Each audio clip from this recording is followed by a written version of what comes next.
Hello everyone, welcome to my channel. तो आइए अब हम बात करते हैं सेल के बाद टिश्यूज की। तो टिश्यूज क्या होते हैं, तो इन्होंने बताया है the cell group together to from tissues. तो बहुत सारे जो सेल्स का जो ग्रुप होता है वो इकट्ठे होकर टिश्यू बनाता है, जैसे कि मैंने पहले भी आपको बताया है।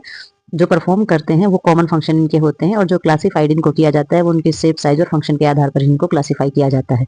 तो इसमें अब हम आगे समझेंगे कि जो टिश्यूज होती हैं वो हमारे अलग अलग टाइप के होते हैं। ठीक है, अलग अलग टाइप के टिश्यू जो है अलग अलग ऑर्गन्स में होते हैं। जब भी हम किसी भी ऑर्गन्स के बारे में पढ़ेंगे तो बेसिकली हमें लिखा मिलता है कि ये जो ऑर्गन्स है ये इस टिश्यूज का बना है, ये इस सेल्स का बना है। तो इसलिए हमारे लिए जानना बहुत ज्यादा जरूरी होता है कि कौन सी मसल्स, कौन से बोन, कौन सा ऑर्गन्स में कौन से टिश्यूज का फंक्शन है या कौन से टिश्यूज की इन्वॉल्वमेंट है। तो आइए अब हम समझते हैं आगे टिश्यूज की टाइप को। तो आइए अब जानते हैं हम टिश्यूज की टाइप के बारे में। तो आप देख सकते हैं कि ये हमारा टिश्यूज है, यहाँ से स्टार्ट होता है। तो इसकी होती है बेसिकली 4 टाइप्स। तो सबसे पहली टाइप एपिथेलियल टिश्यूज, दूसरी कनेक्टिव टिश्यूज, तीसरी होती है हमारी मसल्स टिश्यूज, और फोर्थ होती है हमारी नर्वस टिश्यूज। अब हम देखते हैं कि जो हमारी जो 4 टाइप में उनकी भी कुछ पार्ट्स हैं। तो जो एपिथेलियल टिश्यूज है उसके क्या होते हैं, एक होता है सिंपल, एक होता है स्ट्रैटिफाइड्स। तो जो सिंपल्स होता है उसमें से क्या पार्ट होते हैं उसके, स्क्विमोसिस या फिर हमारा क्यूबॉइडल्स या क्यूमुलर्स। ये हमारी शेप के आधार पर भी नाम होते हैं, जैसे क्यूबॉइड है, बर्फ के टुकड़े टुकड़े का जो आकार होता है वो हमारे टिश्यूज का होता है, क्यूमुलर्स होता है। अब हमारा स्ट्रैटिफाइड्स है, इसमें स्क्विमोसिस होता है या ट्रांसलेटर्स होते हैं। और जो हमारा स्ट्रैटिफाइड्स होता है उसमें से भी फिर इसके 2 पार्ट होते हैं, नॉन कार्टेनिस में होता है या फिर हमारा केराटिनिस्ट में होता है। तो ये हमारे स्ट्रैटिफाइड्स के पार्ट्स रहते हैं।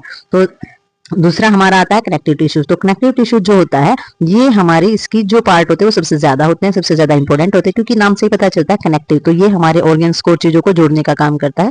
तो कनेक्टिव टिश्यूज बेसिकली इंपॉर्टेंट होता है। हमारा टिश्यूज की टाइप क्या है इसकी, तो इसमें देखेंगे इसमें loose connective tissues, adipose connective tissues, हमारे dense connective tissues, lymphoid connective tissues और हमारे कार्टिलेजस। तो ये हमारी टाइप्स होती हैं कनेक्टिव टिश्यूज की। तो इसमें से भी फिर हमारे कुछ पार्ट्स होते हैं, जैसे कि हमारे डेंस कनेक्टिव टिश्यूज होते हैं उसमें से हमारे 2 पार्ट होते हैं, जैसे कि फिब्रोइड टिश्यूज और इलास्टिक टिश्यूज। कार्टिलेज में हमारे आ जाएंगे हाइलाइन कार्टिलेज, फिब्रोज कार्टिलेज और इलास्टिक कार्टिलेज। तो ये जो होते हैं हमारे, ये बेसिकली हमारे कनेक्टिव टिश्यूज के ही पार्ट होते हैं सारे के सारे।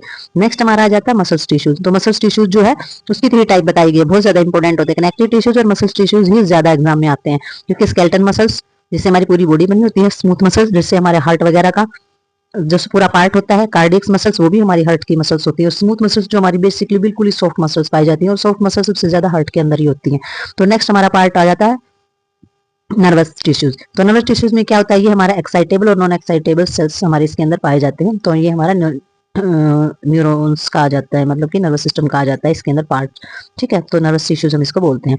तो अब हमने जान लिया है कि जो हमारे टिश्यूज है उनकी 4 टाइप होती है। 4 टाइप में से भी कौन कौन से पार्ट्स जो होते हैं वो हमारे इसमें दिखाए गए हैं। कनेक्टिव टिश्यूज और मसल्स टिश्यूज इसमें मोस्ट इंपोर्टेंट होते हैं, इन्हीं के पार्ट और सारी की सारी चीजें हमारी एग्जाम के अंदर आती हैं।